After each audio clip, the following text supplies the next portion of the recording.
kasih Bapak Pendeta Jen, Tuhan Yesus memberkati.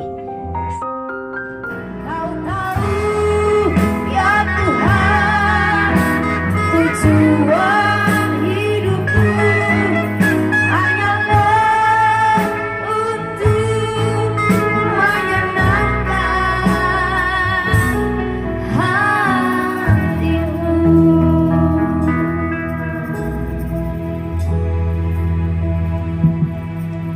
Baik, mari kita berdoa. Bapa Surgawi, kami ingin menyenangkan hati Tuhan. Tapi bagaimana kami menyenangkan hati Tuhan kalau kami tidak tahu apa yang bisa menyenangkan hati Tuhan? Semua ada dalam kebenaran firman-Mu, karena firman-Mu isi hatimu Tuhan. Bicaralah dengan kami, ajar kami, tegur kami selama masih dikatakan hari ini. Karena hari inilah hari penyelamatan itu, dan hari inilah hari perkenaan itu. Mari Tuhan bicara dengan kami, jangan bosan-bosan, tegur kami, ajar kami, ingatkan kami. Karena firman-Mu berkata, berbahagialah orang yang ditegur Tuhan. Terima kasih ya Tuhan. Mari Roh Kudus, arahkan hati kami semua, pikiran, perasaan, konsentrasi kami ada di sini. Bukan hanya tubuh kami ada di sini, tapi roh, jiwa kami, hati kami, perasaan kami, perhatian kami ada di sini juga. Terutama pada kebenaran firman-Mu. Sehingga ketika kami tinggalkan tempat ini Tuhan, kami tidak pulang dengan kosong, tapi kami pulang dengan membawa berkat Tuhan. Karena kami boleh mengenal, kami boleh memahami, kami boleh tahu apa yang Tuhan mau dari kami. Cara-cara iblis yang mau mengalihkan pikiran perasaan kami, yang membuat kami bosan, capek, ngantuk, malas, kami berdoa dalam nama Yesus. Kami tolak, hancurkan kuasanya. Dan biarlah hati kami seperti tanah yang siap untuk ditaburi dengan benih firman Tuhan. Urapi dan pakai hamba sebagai alat di tangan-Mu, hamba tidak ada apa-apanya Tuhan. Karena bagaimanapun juga firman yang kami dengar dan kami beritakan akan tunggu kami di pengadilan Allah kelak. Semua kami tanpa kecuali, baik yang mendengar maupun yang berbicara, firman akan menjadi hakim bagi kami di pengadilan. Terima kasih Bapa Surgawi, ini doa kami dalam nama Tuhan Yesus firman hidup itu. Kami siap mendengar firman Tuhan. Haleluya. Amin. Salam. Baik, kita siap firman Tuhan yang saya pilih untuk kita. Bertolak dari tema yang saya sampaikan pada teman-teman panitia, yaitu menjadi anggota keluarga Allah, dengan subtema anak-anak Allah sebagai ahli waris kerajaan Allah. Saya ingin kita lihat bacaan ini dalam kitab Kejadian 25. Ayat 19 sampai dengan ayat 34. Kita akan baca berbalas-balasan, sehingga semua kita proaktif dalam membaca firman Tuhan. Baik, kalau sudah dapat semua, kita akan mulai. Esau dan Yakub. Inilah riwayat keturunan Ishak, anak Abraham. Abraham memperanakan Ishak. Ayat 20, jemaat Tuhan.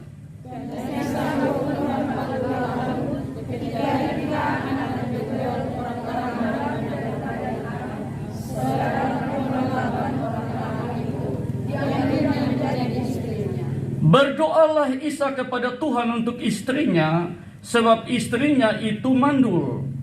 Tuhan mengabulkan doanya, sehingga Ribka istrinya itu mengandung. Dua-dua.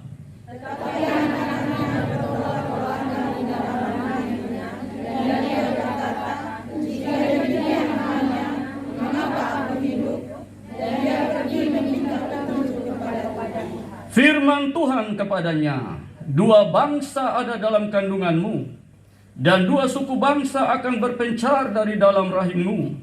Suku bangsa yang satu akan lebih kuat dari yang lain, dan anak yang tua akan menjadi hamba kepada anak yang muda. 24.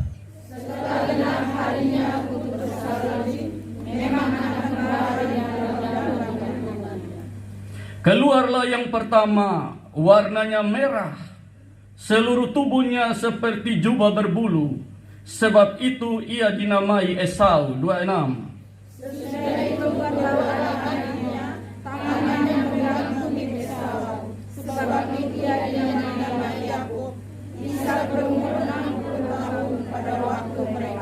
Lalu bertambah besarlah kedua anak itu. Esau menjadi seorang yang pandai berburu, seorang yang suka tinggal di padang. Saya ulang kalimat ini. Esau menjadi seorang yang pandai berburu, seorang yang suka tinggal di padang. Tetapi Yakub adalah seorang yang tenang, yang suka tinggal di kemah. 28.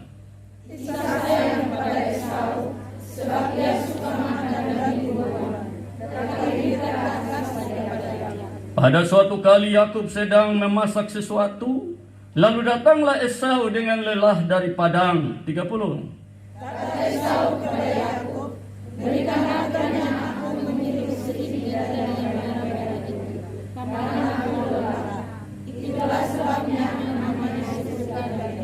Tetapi kata Yakub, jualah dahulu kepadaku hak kesulunganmu.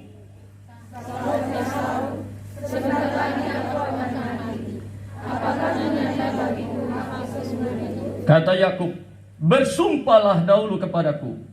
Maka bersumpahlah ia kepada Yakub, dan dijualnyalah hak kesulungannya kepadanya. 34. Lalu Yakub memberi roti dan masakan kacang merah itu kepada Esau.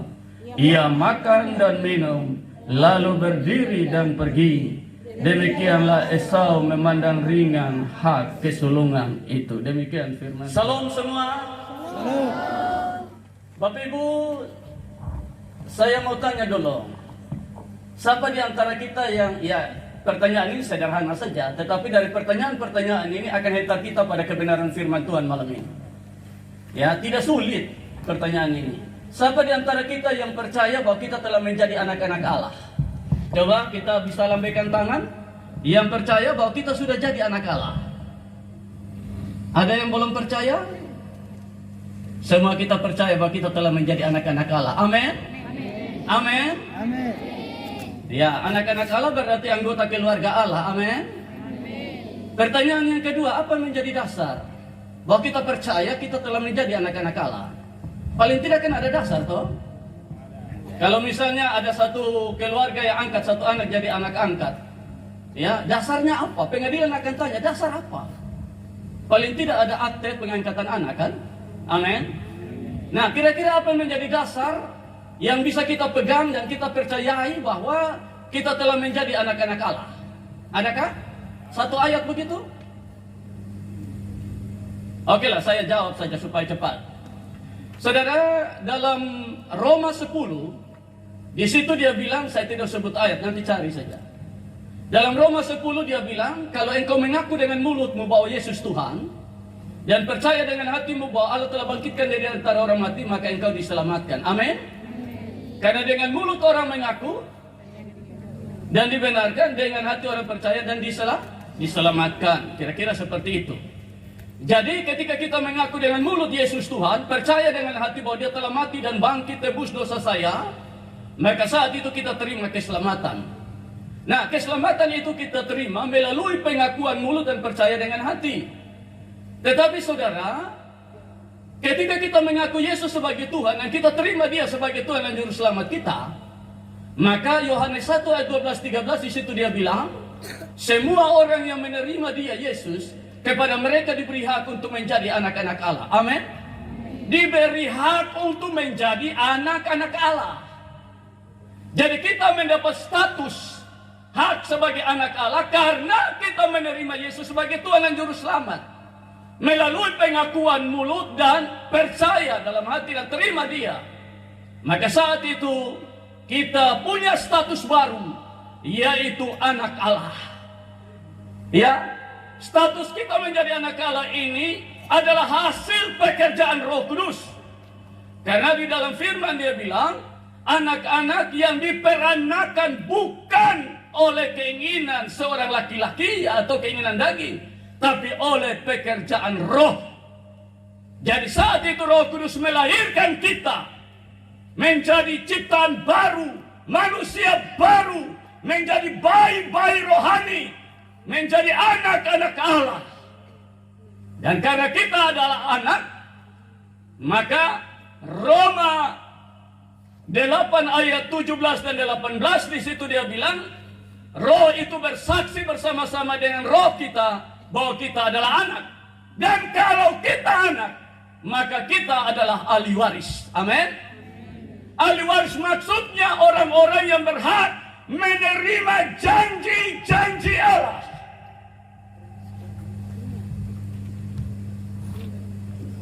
Jadi ketika kita anak, kita punya hak ahli waris.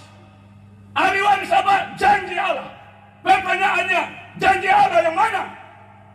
Terlalu banyak janji Allah. Tidak mungkin saya harus omong semua. Seorang mahasiswa pernah ajukan pertanyaan pada seorang hamba Tuhan namanya Smith Wigglesworth dari Inggris. Dia bilang, Tuan Smith, tolong berikan saya minimal satu atau dua janji Tuhan yang bisa saya pegang seumur hidup saya dalam situasi apapun. Lalu Smith panggil dia, lu mari sini. Smith panggil dia datang di depan, lalu Smith taruh dia Alkitab di lantai. Smith bilang, naik di atas. Naik, berdiri di atas. Dia enggan, tapi Smith bilang, naik, berdiri di atas. Lalu setelah dia berdiri di atas Alkitab ini, Smith bilang begini, hari ini kau tidak usah minta dua janji Tuhan. Engkau telah berdiri di atas satu tumpuk janji Tuhan yang tidak satu pun batal. Lebih baik langit dan bumi berlalu daripada satu titik atau satu koma dari janji ini dihapus satu batal. Tidak usah lu minta dua. Lu berdiri di atas satu tumpuk janji. Tapi tidak mungkin saya harus bicara semua janji Allah malam ini. Karena saya harus bicara yang ada kaitan dengan bacaan kita. Nah, salah satu janji Tuhan yang menjadi hak ahli waris kita, anak-anak Allah, ialah mari kita lihat dalam 2 Petrus pasal 1. Adinona baca kasih kita 2 Petrus 1 ayat 11.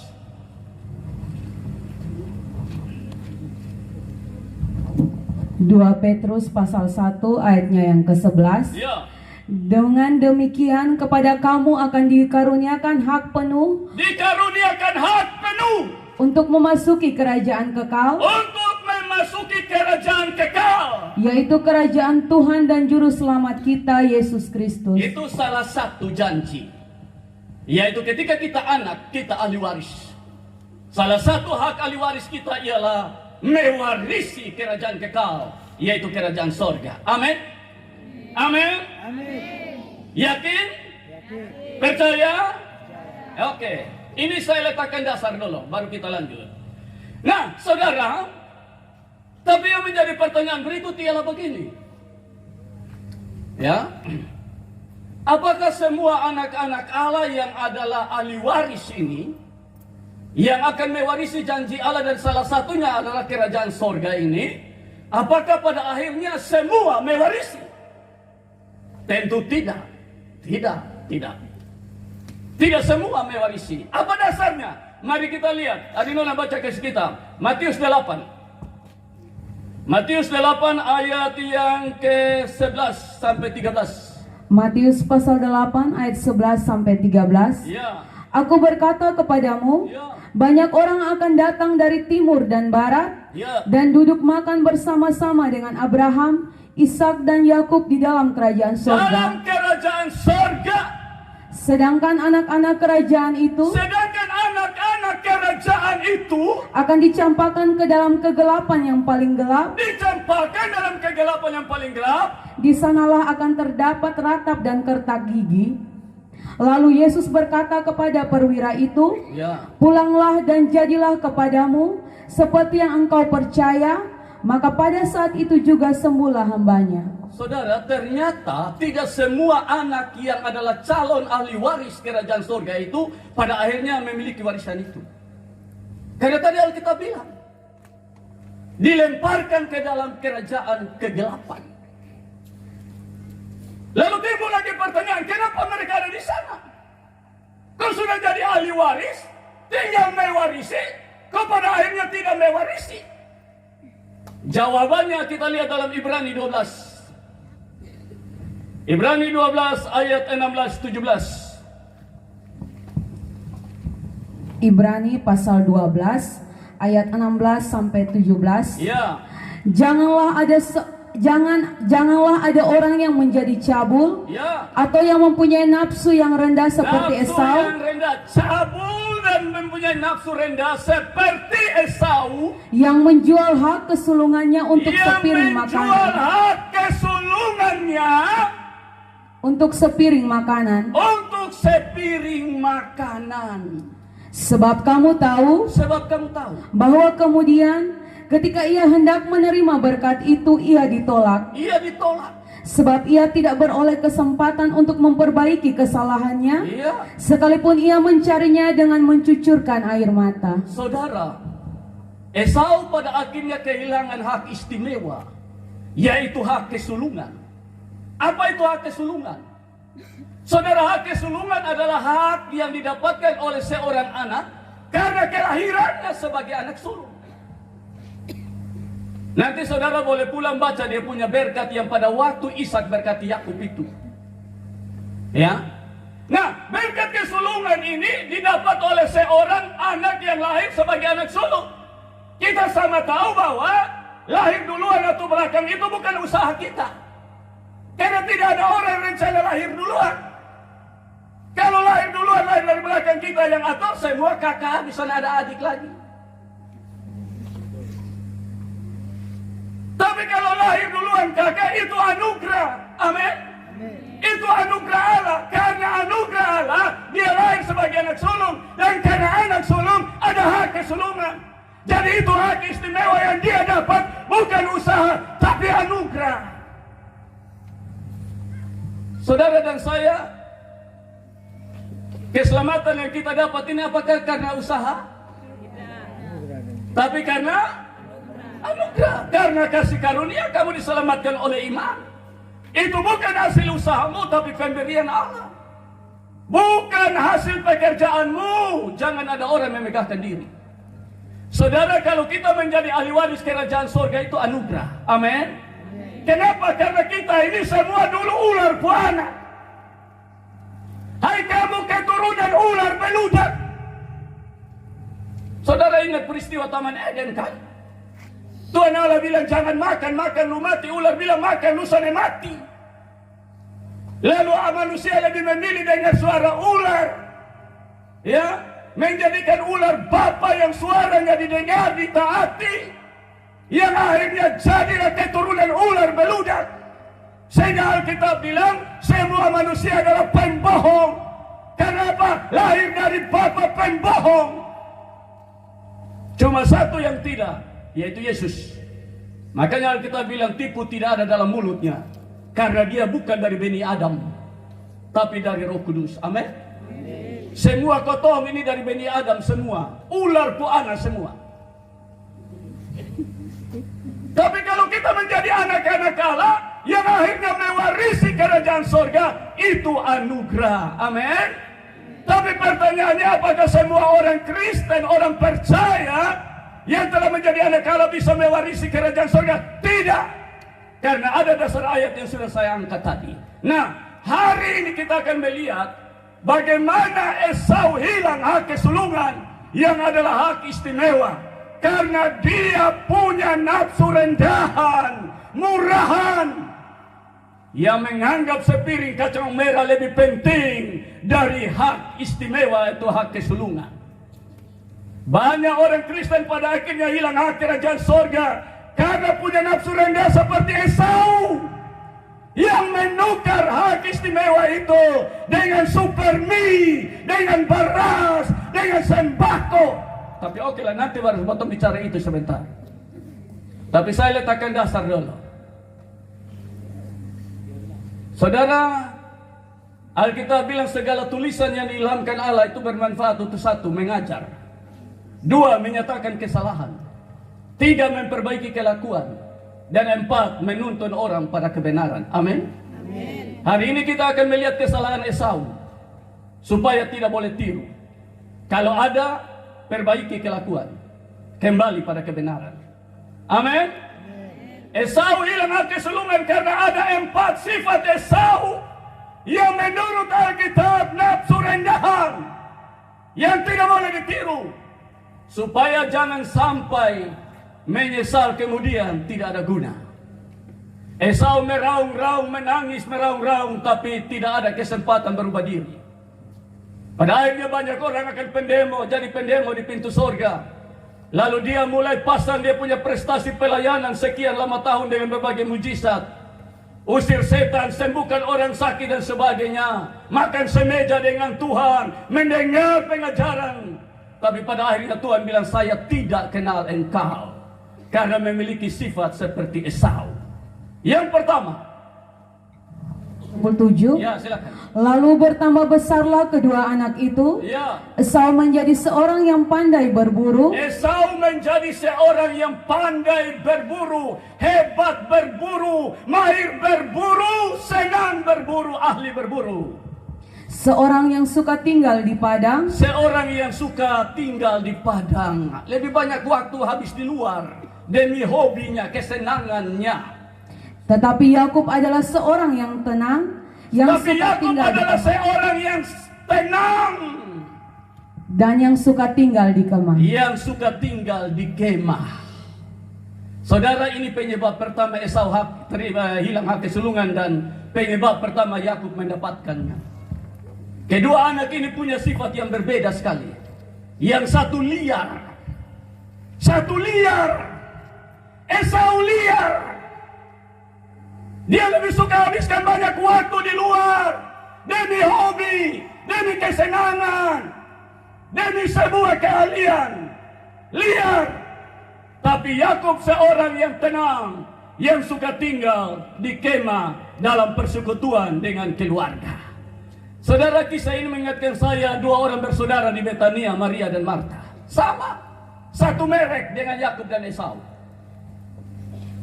Yesus datang di rumah mereka waktu di Batu Putih sahabat ini.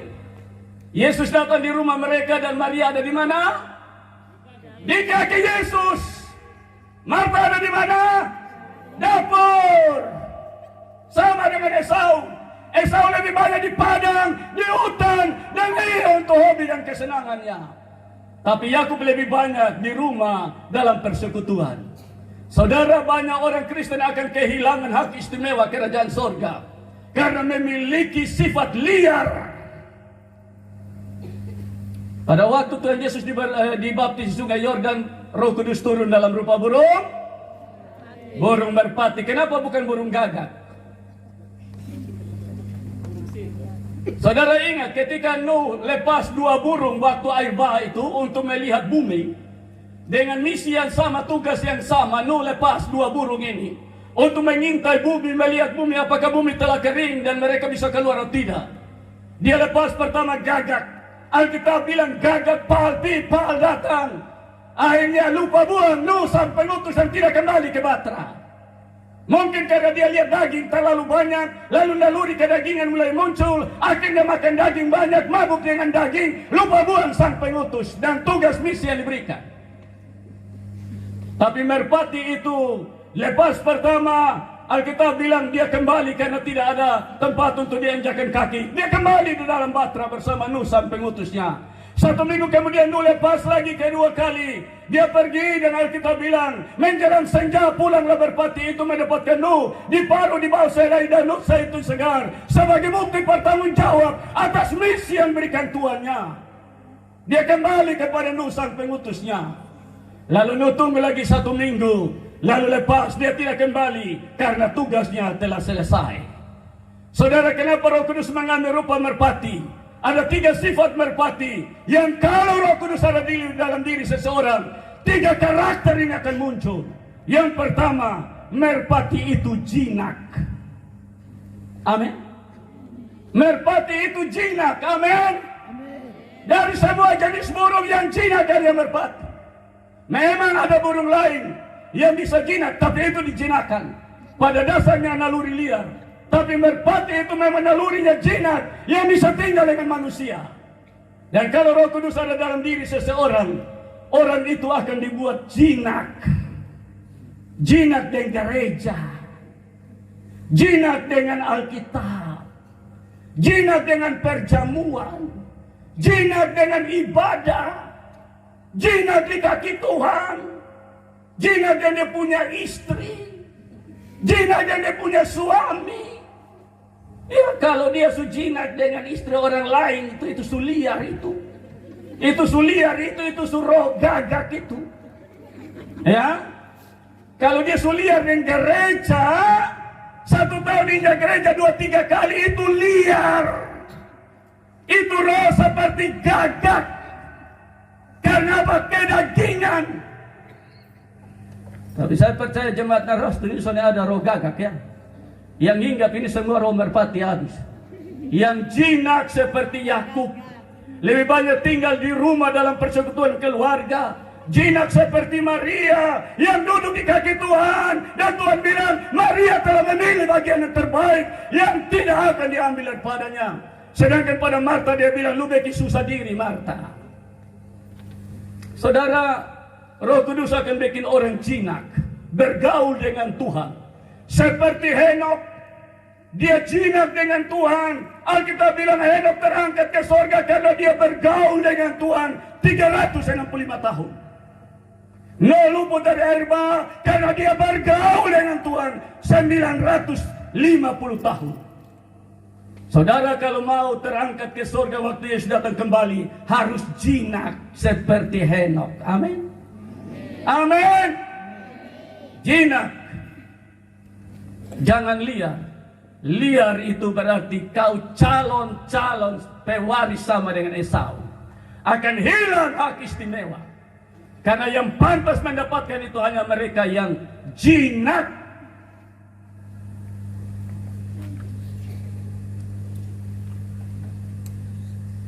Saudara, kotong harus jujur.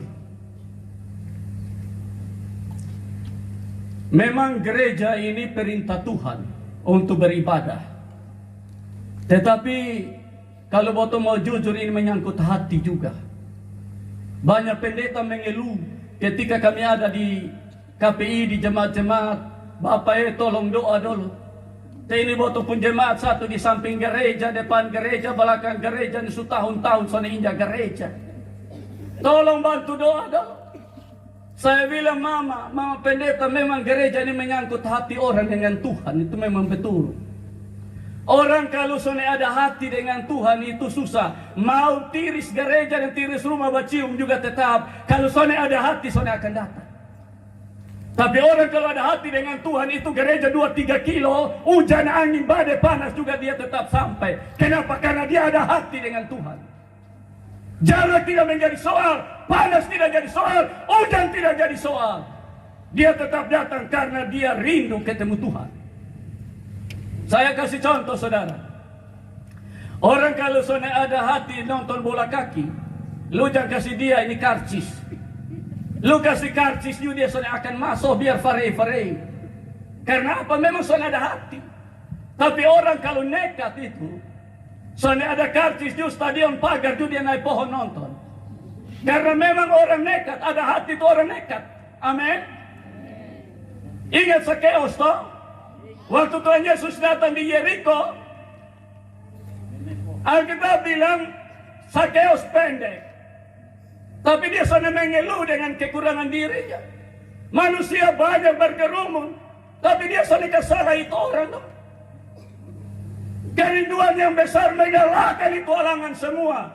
Dan akhirnya dia lari duluan, dia naik di atas pohon, lalu dia lihat Yesus. Kerinduannya terbayar. Ketika Yesus sampai, Yesus bilang, Sakeus turun. Ini hari beta numpang di lupa rumah. Dari sekian ribu orang di kota Yeriko, hanya mata Yesus lihat Sakeus. Dan sekian ribu rumah di Yeriko, hanya rumah Sakeus yang Tuhan masuk.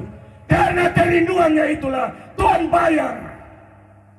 pemulihan pertobatan terjadi dalam diri Sakeus. Orang kalau rindu dengan Tuhan itu, hujan angin bukan menjadi alasan. Tapi kalau sudah ada hati, batiris di gereja juga maaf saja. Berapa bulan yang lalu kami layani di Rote, saudara. Ya, saya khotbah dari Galatia 6 ayat 7 dan 8. Jangan main-main di bawah tema jangan main-main dengan Tuhan, karena Tuhan tidak main-main apalagi dipermainkan. Jangan sesat, Allah tidak biarkan dirinya dipermainkan. Setelah saya khotbah selesai, besoknya perkunjungan di rayon. Perkunjungan di rayon, diaturlah rayon, saya dapat 2 rayon. Dan salah satu rayon ialah yang di samping gereja. Lalu salah satu rumah yang dikunjungi ialah bapak tua ini sudah 4 tahun sana injak gereja. Maka dikasihlah saya ke sana. Saya diantar oleh 2 majelis ibu. Saya masuk, salam bapak, salam, pegang tangan. Setelah duduk semua, dia bilang begini, bapak, tadi malam beta sana pergi lapangan untuk dengar khotbah. Tapi beta dengar jelas, karena lapangan hanya di depan gereja, di rumah di samping gereja. Beta dengar semua khotbah tadi malam jelas bapak. Tapi beta mau omong dulu bapak. Beta bukan main-main dengan Tuhan. Beta tidak main-main dengan Tuhan. Cuma supaya bapak tahu kenapa besok injak gereja sejak ibu pendeta datang di sini. Ini sudah tinggal SK mau keluar, ini sudah 4 tahun. Beta jujur sama kali baru 2 kali kopi gereja. Selama mama tua ada di sini 4 tahun. Bapak tahu kenapa besok pergi gereja? Begini bapak. Begitu ibu pendeta datang pertama di ini gereja, dia pimpin kebaktian. Lalu dia tanyalah, ibu-ibu, mama-mama siapa yang dari datang gereja dan bapak tua sudah datang gereja, tolong berdiri dulu. Maka berdirilah semua mama-mama yang datang gereja, yang bapak tua sudah datang. Termasuk dia pun istri, dan ini 2 majelis yang dampingi saya juga. Berdiri. Bapak tahu, waktu mama tua pulang itu ada botol bakalai rame. Kenapa aku bakalai? Iya, besoknya terima baik. Masalahnya begini bapak, kok kenapa beta yang pergi gereja dan beta istri kena hukum ke anak kelas 1 di gereja sana? Suruh berdiri lagi. Ya mau hukum beta kenapa beta istri? Mulai dari itu bapak besok pergi gereja lesan pinat. Besok terima. Saya kasih tengah dia omong. Manusia begitu, itu hanya omong untuk pembenaran diri. Semua orang salah habis. Ya, pendeta salah, gereja salah, Tuhan salah, setan juga ikut salah. Walaupun setan susah salah memang, tapi setan kena lagi karena dia saya yang benar. Saya kasih tengah dia omong, selesai. Saya bilang sudah bapak, iya sudah. Maka saya angkatlah firman Tuhan tentang anak terhilang. Anak terhilang. Ada 3 sisi baik dari ini anak yang harus kita tiru. Walaupun memang dia sudah salah, tapi Tuhan angkat ini kisah bukan untuk kita hakimi itu anak. Tapi ada pembelajaran sisi baik yang harus kita dengar, terima, contohi dan lakukan. Yang pertama, dia menyadari keadaannya. Dia sudah salah, dia sadar dia salah. Yang kedua, dia ingin pulang. Aku ingin pulang. Dia mau berubah, dia tidak mau tinggal dalam kesalahan. Lalu pulanglah dia kepada bapaknya. Dia tidak tunda waktu, karena bagi dia mungkin esok tidak ada lagi. Jadi dia menyadari kesalahannya, dia ingin berubah, dan dia tidak menunda waktu untuk berubah. Dia pulang. Makanya kisah itu dimulai dengan hilangnya anak itu, tapi ditutup dengan dia pulang, baru kisah itu selesai. Karena Tuhan tidak berkenan pada kematian orang berdosa, tapi pada pertobatan orang berdosa. Amin. Saya omong habis, saya bilang besok kita tunggu bapak di gereja ya. Besok hari Minggu nah. Kita tunggu bapak di gereja. Ingat, Tuhan tunggu bapak. Tolong lihat Tuhan pun rumah itu dulu. Jangan hanya omong-omong, saya bilang hujan bocor. Tolong lihat dulu, besok di gereja. Besok pagi baik tua pergi gereja, Pak, saudara. Dia pergi gereja. Saudara, memang orang kalau soalnya ada hati itu begitu. Banyak alasan. Alasan terlalu banyak. Sebentar alasan. Ada satu majelis datang minta doa, dia bilang begini, bapak tolong doa dulu. Ternyata pun rayon 3 di sekeliling ini gereja. Semua dekat-dekat ini gereja. Tapi ini jemaah tuh menurut rasa-rasanya mau lari, sasan mau layani lagi. Kodong pemalas gereja. Padahal rumah di samping gereja, saudara. Nanti persembahan dong kirim persembahan di gereja. Mas sana dong bilang, kau biar botol sana di gereja, coba botol kirim. Di gereja minta sumbangan, kau tong kasihan. Bayangkan, Dia pikir Tuhan ini miskin melarat, jadi Tuhan minta bantuan dan dia kasih. Ya, firman Tuhan bilang, bukan hartamu yang aku cari, tapi dirimu yang kucari. Amin. Amin. Kan saya selalu bilang, lu datang gereja jangan kirim lu persembahan, penghinaan itu. Ya, ya lu kalau sudah datang gereja lu jangan pi pesta jauh-jauh. Jangan pi pesta. Ya, lu ke pesta jauh-jauh lu pi, sudah pi nanti lu bilang perasaan ya bapak tua, mama tua sudah tahu undang, lu sudah pi taruh muka di mana, taruh hati di mana, katumu taruh muka di mana. Lu perasaan mama tua, bapak tua, lu korban jauh-jauh, lu jalan. Gereja deka-deka yang undang lu tiap hari dari lonceng, yang pukul lonceng bunyi, lu dengar. Dengar tapi sengaja soalnya dengar. Lihat gereja soalnya lihat. Tahu hari Minggu sengaja soalnya tahu. Itu penghinaan itu. Ya, jadi kalau pesta gereja deka-deka lu soalnya datang, pesta jauh-jauh lu jampi. Ya, lu dengan alasan suka si Tuhan, sumbangan, perpuluhan, kirim di gereja. Saya selalu bilang, dari lu lahir sampai mati lu sana kasih Tuhan apa-apa. Karena memang lu sana ada apa-apa. Lu lahir telanjang, pulang telanjang, lu tidak ada apa-apa. Bahkan lu pun diri sendiri juga bukan lu punya. Itu sudah dibeli dengan harga yang lunas di Golgota. Jadi lu pun diri sendiri juga bukan lu punya, Tuhan punya. Jadi jangan berpikir utang Tuhan seutang banyak selalu. Jangan lu datang gereja juga Tuhan mengerti, karena persembahan kirim terus, perpuluhan kirim terus. Itu penghinaan.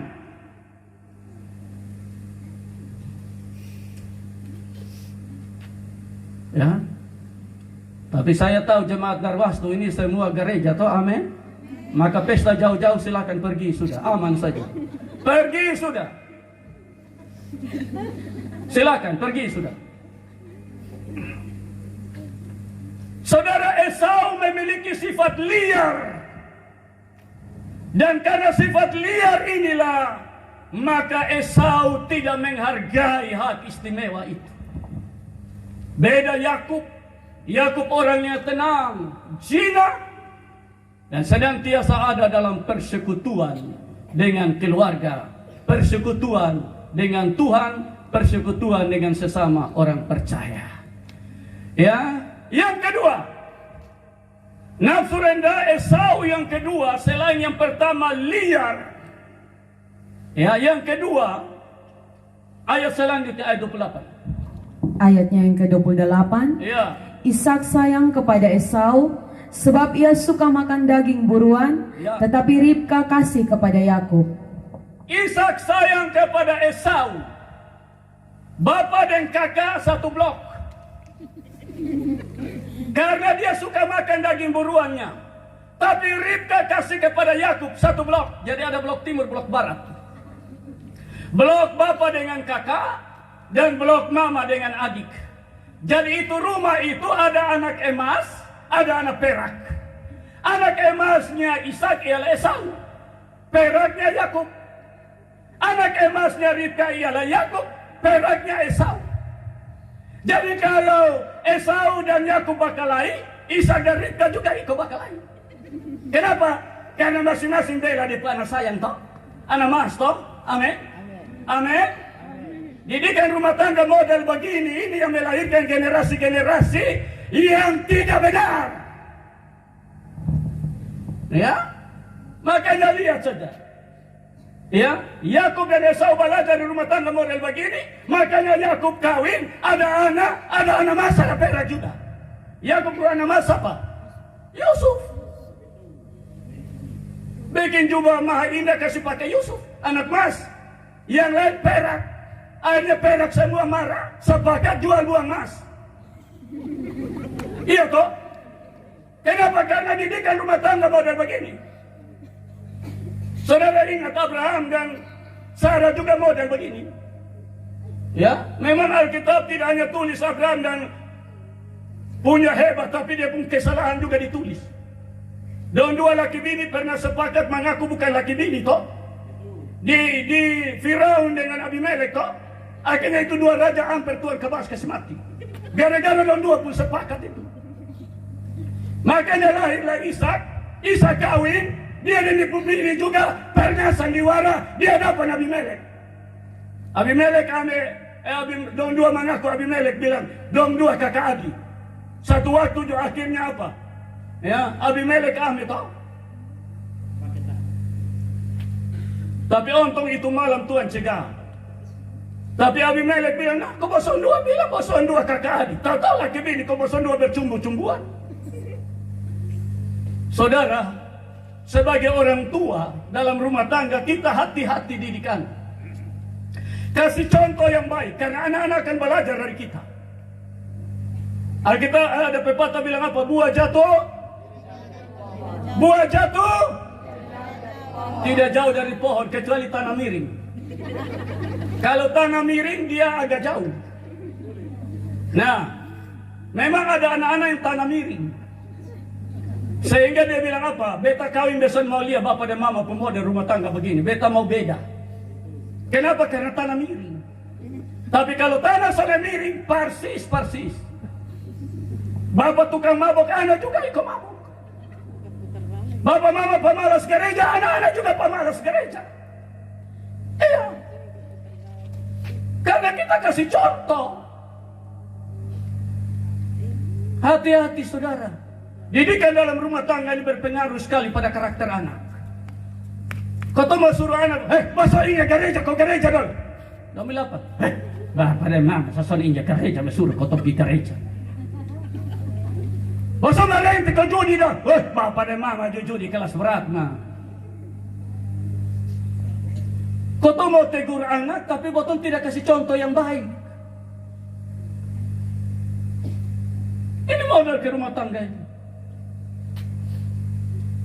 Makanya waktu Esau pulang lapar-lapar, kalau dia lihat dia punya adik ada masak kacang merah, dia bilang apa? Kasih beta dulu hirup itu yang merah-merah itu. Yakub bilang apa? Bayar dulu lupa kesulungan. Kalau dia sayang betul dia punya kakak, waktu kakak minta tolong kasih beta makan sedikit, paling dia akan bilang begini, kalau minta lah lu bikin malu beta, makan sudah kalau makan sama beta makan. Apa arti ini makanan yang botol dua pun persaudaraan? Makan sudah. Tapi tidak. Kakak minta dia bilang bayar, tidak gratis bung, bayar. Kenapa? Ini pengaruh didikan dalam rumah tangga. Sehingga kakak dan adik pun hitung untung rugi.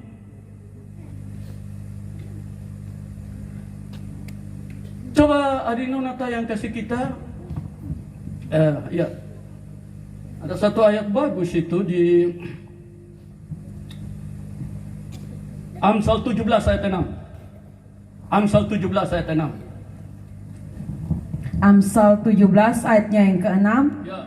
Mahkota orang-orang tua adalah anak cucu, Mahkota orang tua adalah anak cucu, dan kehormatan anak-anak ialah nenek moyang mereka. dan kehormatan anak-anak ialah nenek moyang mereka.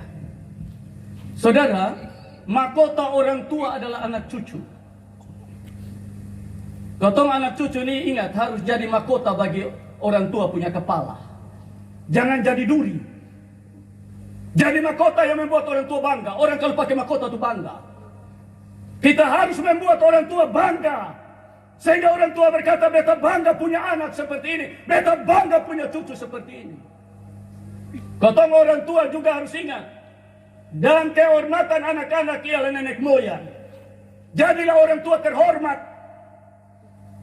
Jangan orang tua yang memalukan. Ketika nama kita disebut, anak-anak angkat muka, bangga. Oh, lupung bapak yang bapak Simon Petrus itu, yang bayinya Andreas itu, iya. Oi, lupung bapak dan bayi itu luar biasa. Lonceng pertama dong di gereja, bagus, tiru Oi, luar biasa. Anak-anak angkat muka, terima kasih Tuhan. Tuhan kasih beta bapak yang luar biasa, opa yang luar biasa, oma yang luar biasa, terima kasih. Tapi kalau lu punya bayi itu yang Petrus itu, lu punya bapak yang Andreas, iya. Jangan ikut. Jangan, tidak boleh ikut, bikin malu. Anak-anak hanya tunduk. Sudah bisa angkat muka karena malu. Tidak membanggakan. Saudara, Alkitab bilang nama baik lebih berharga dari minyak yang mahal. Alkitab juga ada satu kalimat, dia bilang semua kita akan meninggalkan sebuah cerita hidup yang akan dibaca, dikenang. Apakah nama itu, cerita itu harum atau busuk, kita yang menulisnya. Jadilah orang tua yang meninggalkan keharuman sehingga anak cucu bangga. Jadilah anak cucu yang membanggakan orang tua. Ketika orang tua di mana-mana bisa angkat muka karena memiliki anak cucu yang luar biasa. Ada nona tayang kasih kita. Ada satu ayat bagus yang menyangkut ini. Lukas 11 ayat 27-28. Lukas pasal 11 ayat 27 sampai 28 dengan perikop siapa yang berbahagia. Ya. Ayatnya yang ke-27, ketika Yesus masih berbicara, Ya. berserulah seorang perempuan dari antara orang banyak dan berkata kepadanya, berbahagialah ibu yang telah mengandung engkau dan susu yang telah menyusui engkau. 28. Tetapi ia berkata, yang berbahagia ialah mereka yang mendengarkan firman Allah dan memeliharanya. Tayang kas tinggal itu. Saudara, Yesus lagi mengajar, rupanya ibu ini sangat kagum. Siapa pu anak ini? Dia pu orang tua siapa ini, pasti bangga punya anak yang luar biasa. Melahirkan seorang tokoh yang berpengaruh, punya karisma, punya pengaruh. Ya, pasti dia pun bapak mama bangga. Itu menjadi ukuran manusia. Ukuran manusia ialah ketika rahim itu melahirkan banyak anak, dan anak-anak itu pegang jabatan, punya pengaruh, itu ukuran manusia. Tapi Yesus, makanya dia berteriak, dia bilang berbahagialah ibu yang telah mengandung engkau dan susu yang telah menyusui engkau. Apakah Yesus balas? Ya betul, seperti katamu itu. Betul, tidak. Yesus bilang yang berbahagia ialah dia yang dengar firman Allah. 28. Yang berbahagia ialah mereka yang mendengarkan firman Allah dan yang memeliharanya. Artinya rahim yang diberkati itu, yang berbahagia itu, ialah rahim yang melahirkan anak-anak yang takut Tuhan, yang dengar firman Tuhan dan yang melakukannya. Itulah rahim yang diberkati menurut standar Tuhan. Lahir banyak-banyak juga kalau melahirkan anak-anak yang hanya isi neraka saja. Lahir 10, surga dapat 1, neraka dapat 9. Ya, walaupun pegang jabatan banyak-banyak, gelar banyak-banyak juga, itu bukan rahim yang diberkati. Di Kupang, saudara, saya tidak usah kasih tahu, ada satu pejabat tinggal di rumah jabatan, rumah dinas. Pada waktu dia ulang tahun, mamanya panggil hamba Tuhan, bosong tolong dulu pidoa kasih beku anak di rumah jabatan sana, di rumah dinas sana. Ini hari dia ulang tahun. Ini hamba Tuhan dong, karena hargai dia pun mama. Pergilah mereka ke rumah dinas. Sampai di sana apa?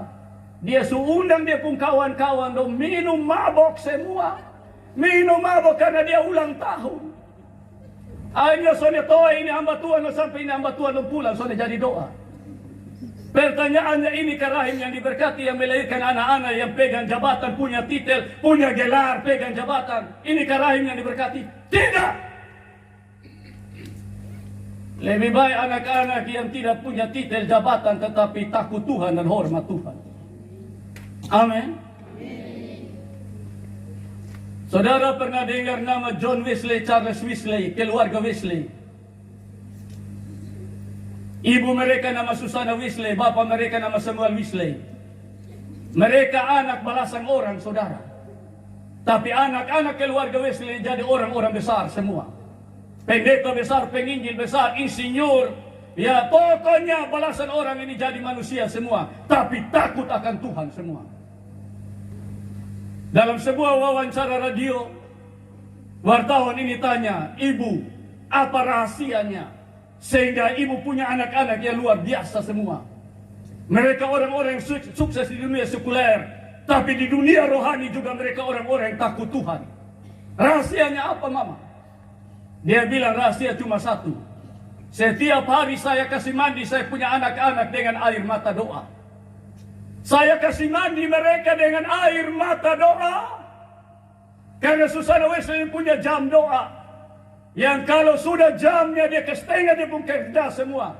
Anak-anak dia kasih satu jaga satu, kakak jaga adik, kakak. Dia subagi memang semua. Lu jaga ini, lu jaga ini, lu jaga ini.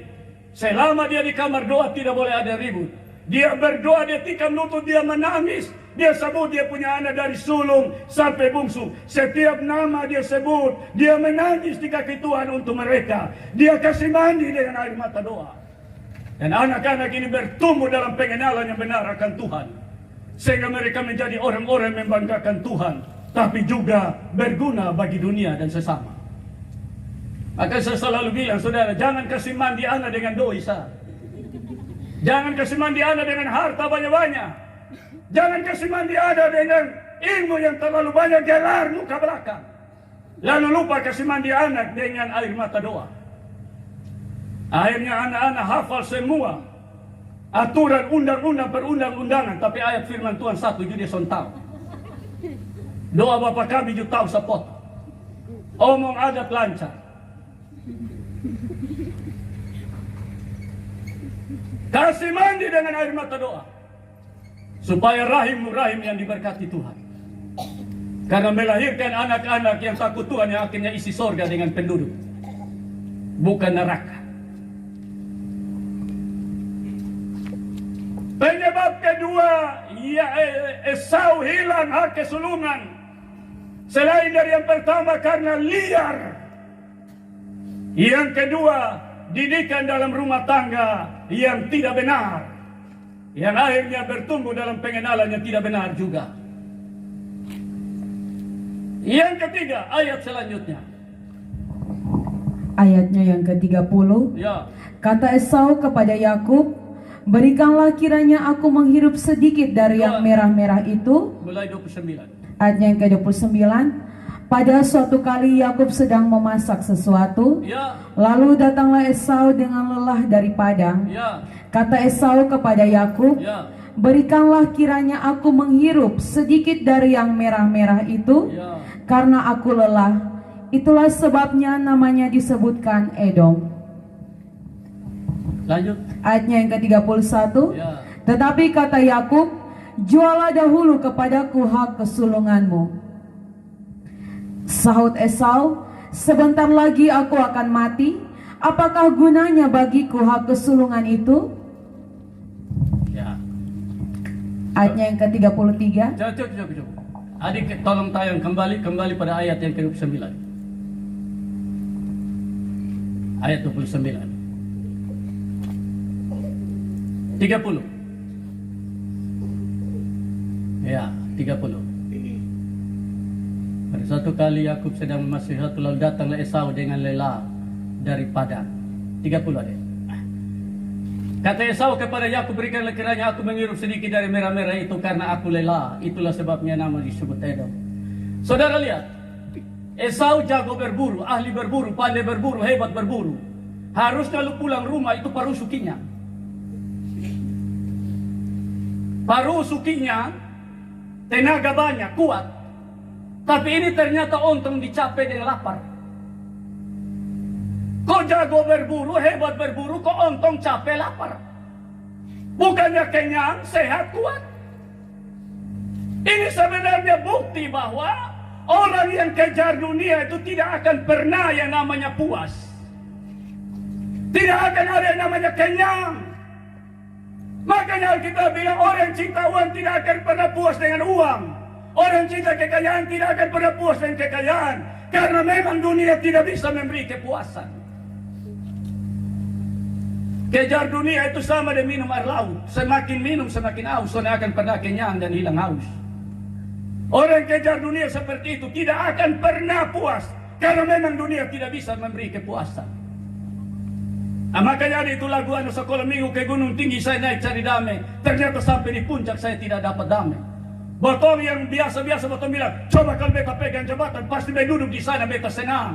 Tanya coba orang pegang jabatan, no senang kok. Kau tanya misi narana ini botol bilang, kalau beta pegang uang banyak jadi orang kaya, konglomerat pasti beta bahagia. Tanya dulu orang yang pegang doi banyak yang konglomerat, dong bahagia kok. Ternyata banyak minum racun bunuh diri. Kau tahu yang soalnya tenar ini kata bilang, wih coba kau beta tenar dong. Mangkali beta bahagia. Tanya yang tenar dong. Ternyata yang tenar jubahnya minum racun. Karena memang orang kejar dunia tidak akan pernah puas. Karena dunia tidak kasih kepuasan. Ada nata yang kasih kita 1 Yohanes. 1 Yohanes 2 ayat 15 sampai 17. 1 Yohanes pasal 2 ayat 15 sampai 17. Ya.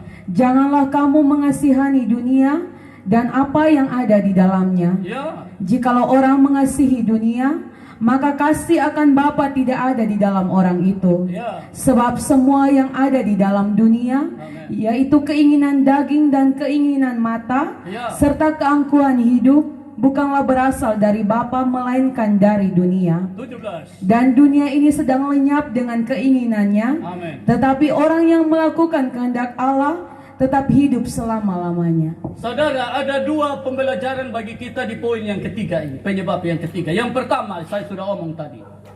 Bahwa orang yang kejar dunia tidak akan pernah puas. Karena di hati kita yang terdalam ini ada satu tempat yang hanya bisa diisi dengan Tuhan. Tempat itu tidak bisa diisi dengan kekayaan, dengan jabatan, atau apapun juga. Makanya Paulus pernah bilang, apa yang dulu merupakan keuntungan bagiku sekarang saya anggap rugi. Karena ternyata pengenalan akan Yesus lebih mulia dari segalanya. Hal kerajaan sorga itu seperti seumpama seorang pedagang yang mencari harta yang terpendam. Begitu dia temukan harta itu dalam sebuah ladang, dia tutup kembali itu harta, dia pergi jual dia punya harta semua, lalu dia datang beli ladang itu. Seperti seorang pedagang yang menemukan mutiara yang berharga, begitu dia temukan, dia pergi dan jual semua dia punya harta, lalu uangnya dia datang beli mutiara itu. Saudara, dengar kesaksian banyak orang. Ketika dulu dia kejar dunia, dia pikir dengan dapat segala sesuatu dia puas, ternyata tidak. Begitu dia temukan Yesus, baru dia bilang, saya baru temukan arti dari sebuah kehidupan.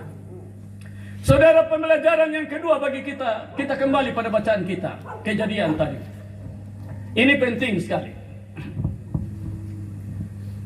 Ayat yang ke-30.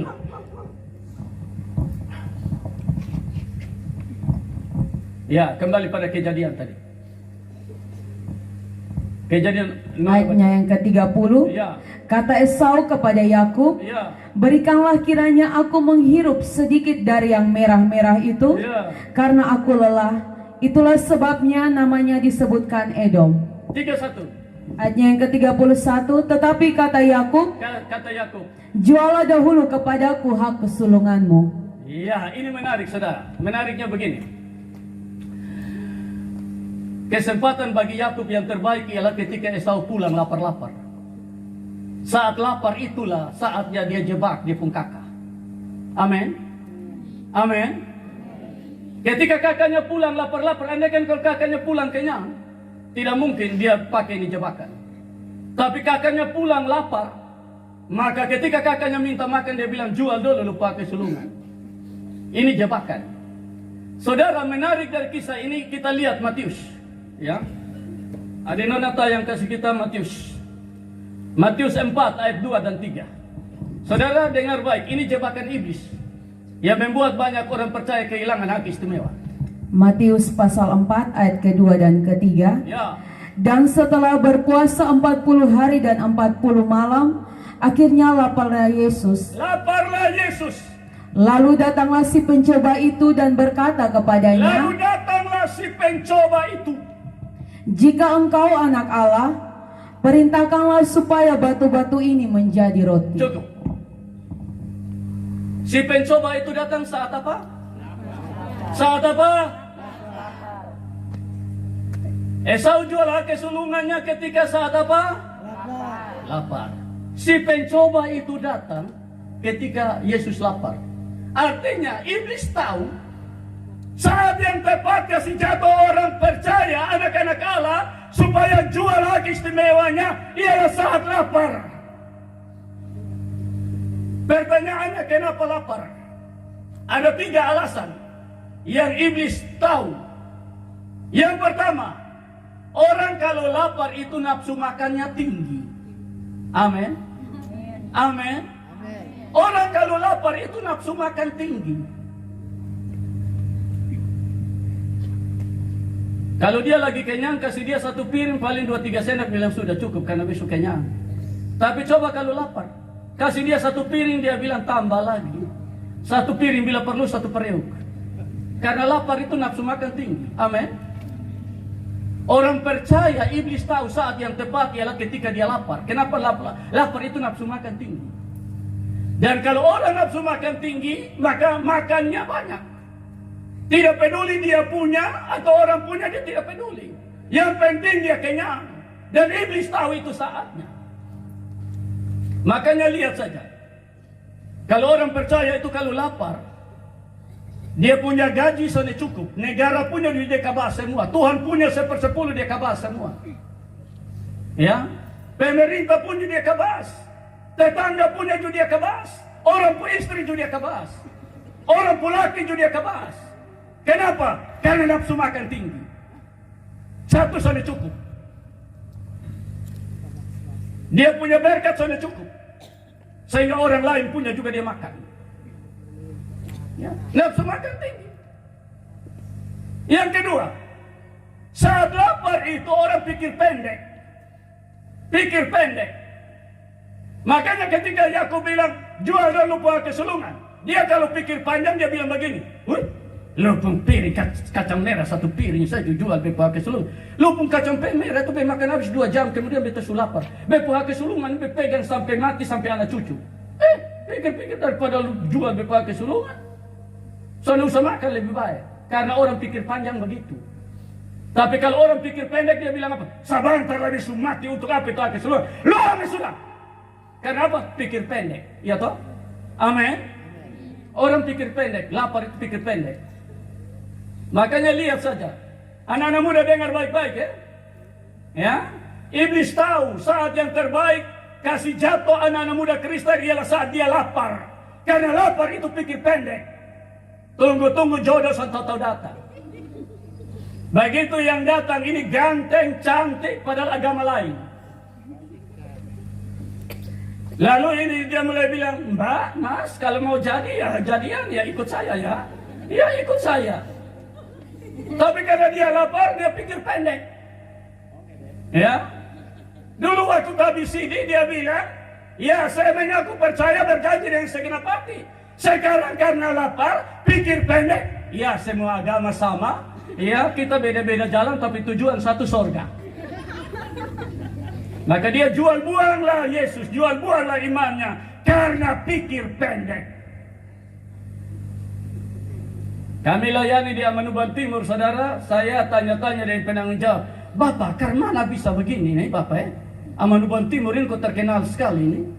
Dia bilang, Bapak, kotong pun jemaat di sini masih baik Bapak. Ini desa ini kotong susah pakat. Biar ada yang agama lain tapi kotong susah pakat. Satu boleh ganggu satu. Tapi di sebelah sana Bapak dong pindah ini kakak.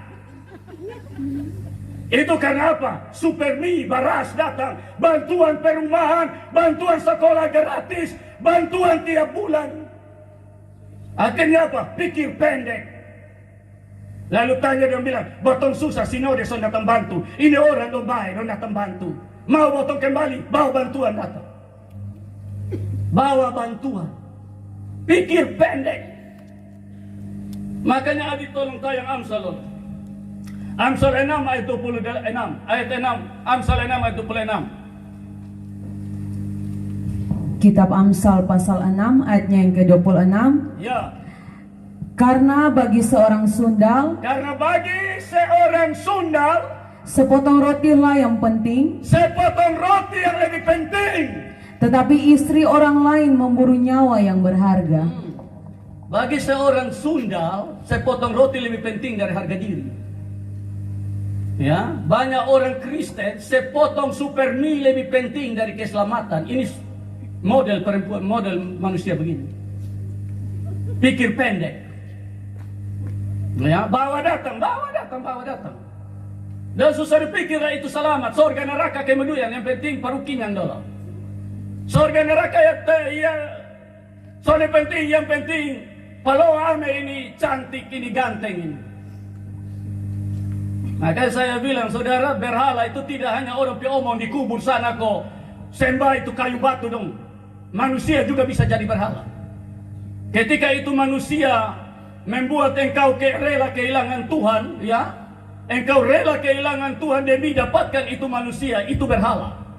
Berhala bisa berupa uang, jabatan, manusia. Yang lupa tiap hari cium, tiap hari itu berhala. Karena dia lebih penting daripada keselamatan. Dia lebih penting dari Yesus. Kau lebih rela kehilangan Yesus asal jangan kehilangan dia. Dulu kau punya anak muda satu, nona cantik sekali di kota pun jemaat, saudara. Dia kalau gereja tuh duduk bangku paling depan. Mau ada orang sadar orang dia pusing, yang penting dia duduk di depan. Bukan duduk bangku kedua, pertama. Akhirnya Basuka dan paman satu di Pasar Impres sana punya toko pakaian. Orang Padang. Sekarang di Padang sana, kawin di Padang sana.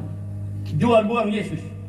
Lahir anak-anak yang tidak kenal Yesus karena dari rahimnya sudah jual Yesus. Banyak kali kota orang tua bangga. Banyak.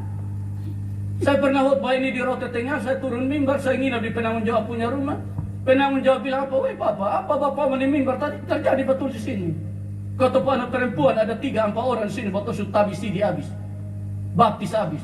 Basuka dengan polisi dan datang tugas sini agama lain. Dan sudah suka ke dosa ke bawah semua. Bagi seorang sundal, sepotong roti lebih penting dari harga diri. Ya?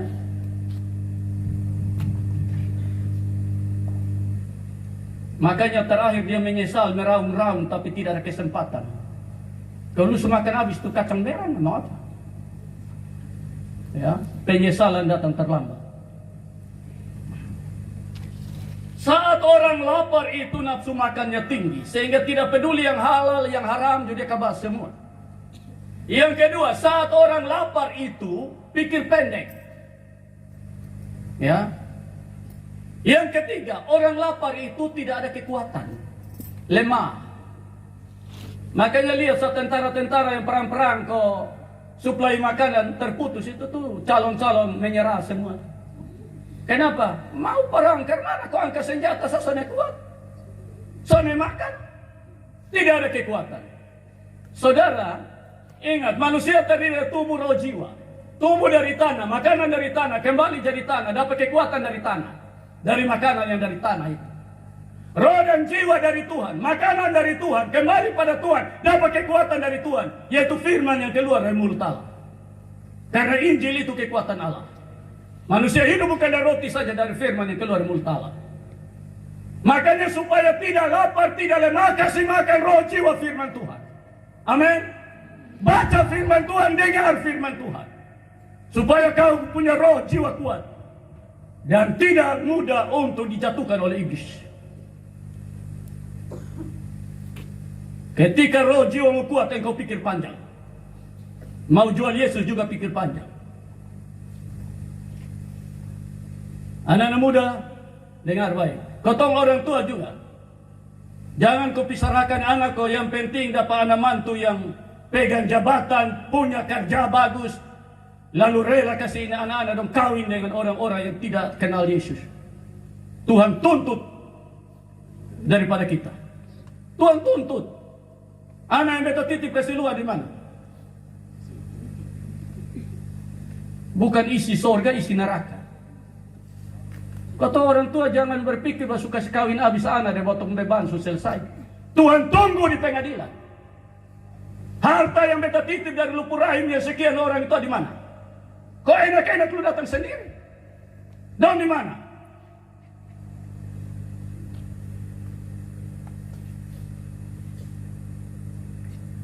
Anak-anak muda juga ingat.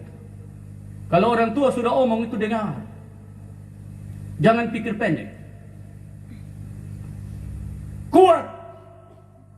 Kalau lemah, iblis 1 kali pukul, 2-3 kali jatuh. Makanya supaya curi orang perumah lain, perkosa orang lain, bunuh orang lain. 1 kali, 1 ronde, 2-3 kali jatuh.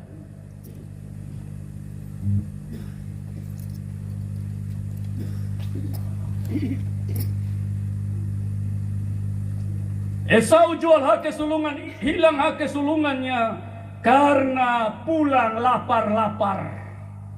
Yang akhirnya pikir pendek, nafsu makan tinggi, lemah tak berdaya jebakan-jebakan dari adiknya Yakub. Yang terakhir, ayat yang terakhir. Ayatnya yang ke-34. Lalu Yakub memberikan roti dan masakan kacang merah itu kepada Esau. Ia makan dan minum lalu berdiri dan pergi. Saya senang ini kalimat. Demikianlah Esau memandang ringan hak kesulungan itu. Dia makan, dia minum, dia berdiri, bangun lari, bangun jalan, pergi. Enak juga ya. Makan habis, minum habis, berdiri, jalan. Demikianlah Esau memandang ringan hak kesulungan itu. Adinona tolong tayang kasih kita Kejadian 19 ayat 29. Kejadian 19 ayat 29. Kejadian pasal 19 ayatnya yang ke-29. Ya. Demikianlah pada waktu Allah memusnahkan kota-kota di lembah Yordan Ya. dan menunggang balikan kota-kota di kediaman Lot, Ya. maka Allah ingat kepada Abraham. Ingat, Allah ingat Abraham. Ini kata kunci. Lalu- Allah ingat Abraham. Lalu dikeluarkannya Lot dari tengah-tengah tempat yang ditunggang balikan itu. Jadi Tuhan kasih selamat Lot istri anak ini bukan karena Lot istri anak baik, bukan. Dong suruh rusak. Memang mungkin dulu dong baik. Tapi karena terlalu tinggal lama di Sodom, akhirnya Alkitab bilang pergaulan yang buruk merusak kebiasaan yang baik. Akhirnya dong hidup di Sodom dan Sodom hidup dalam dong. Makanya lihat, saya istri baik istri pun, laki baik laki pun, anak baik anak punya. Tuhan bilang jangan berhenti lihat belakang, istri berhenti lihat belakang, selesai dia. Sampai di tempat tinggal lagi, anak perempuan 2 kasih minum, bapak mabok, bapak juga tukang mabok, so tahu diri, kawin dengan anak perempuan 2, lahirlah Amon dan Moab. Itu perbuatan Sodom. Allah kasih keluar mereka, bukan mereka baik, tapi Allah ingat Abraham. Karena Abraham ini, dulu waktu Tuhan Allah suruh dia keluar dari Ur Kasdim, dia bawa Lot. Lot ini Abraham kakak pun anak. Tapi Lot pun bapak mati, maka dia jadi anak yatim. Waktu Abraham dan Sarah keluar dari Ur Kasdim belum ada anak, dong bawa Lot. Di tengah perjalanan pengembaraan mereka, Lot punya harta, Abraham punya harta. Punya budak, punya hamba. Akhirnya terjadi perkelahian antara gembala Abraham dan gembala Lot. Lalu Abraham panggil Lot, bilang begini, Lot, kau tunduk ini kerabat. Supaya tidak terjadi perkelahian antara engkau dan aku, gembala aku, kita pisah. Kau ke timur, saya ke barat. Kau ke kiri, saya ke kanan. Pilih. Begitu Lot lihat lembah Yordan, dia bilang, maka ia melayangkan pandangannya, dilihatnya lembah itu penuh air hijau bagaikan taman Tuhan. Dia bilang, Bapak, beta pilih sana. Abraham bilang, silakan. Pergilah dengan kekayaan yang begitu banyak. Tapi begitu Tuhan mau bakar Sodom dan Gomora, Lot istri anak keluar pakaian di badan. Tuhan ingat Abraham, karena Abraham, Tuhan jaga perasaan Abraham. Tuhan kasih keluar mereka, bukan mereka baik. Saudara dan saya diselamatkan, bukan karena kita baik, tapi Allah ingat pengorbanan Yesus di Golgota. Dia jaga perasaan anaknya karena pengorbanan itu terlalu mahal. Karena itu saudara dan saya cukup terima Yesus sebagai Tuhan dan Juru Selamat, tiket ke surga. Orang lain puasa banting tulang, siksa diri, beramal banyak, itu pun tidak pasti. Tapi saudara dan saya terima Yesus, tiket ke surga.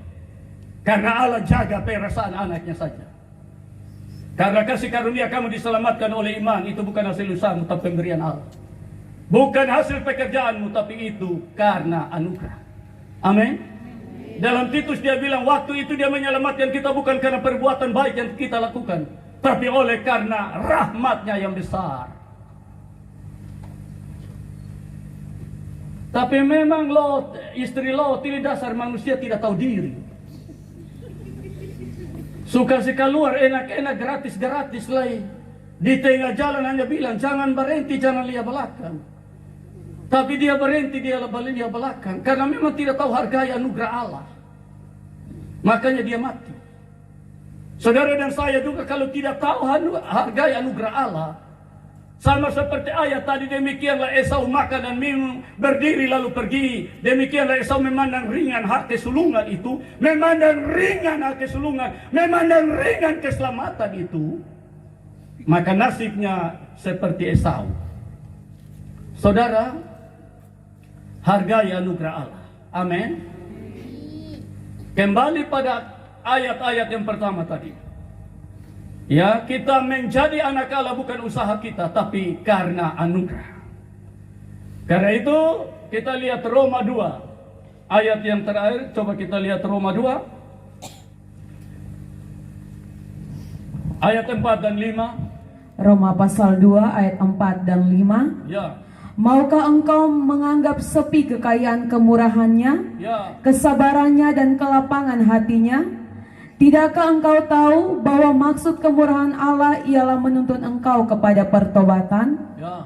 Tetapi oleh kekerasan hatimu yang tidak mau bertobat, engkau menimbun murka atas dirimu sendiri pada hari waktu mana murka dan hukuman Allah yang adil akan dinyatakan. Ayat terakhir Ibrani 10 ayat 28. Ibrani 10 ayat 28 29. Ayat terakhir untuk kita. Ibrani pasal 10 ayat 28 dan ayatnya yang ke-29.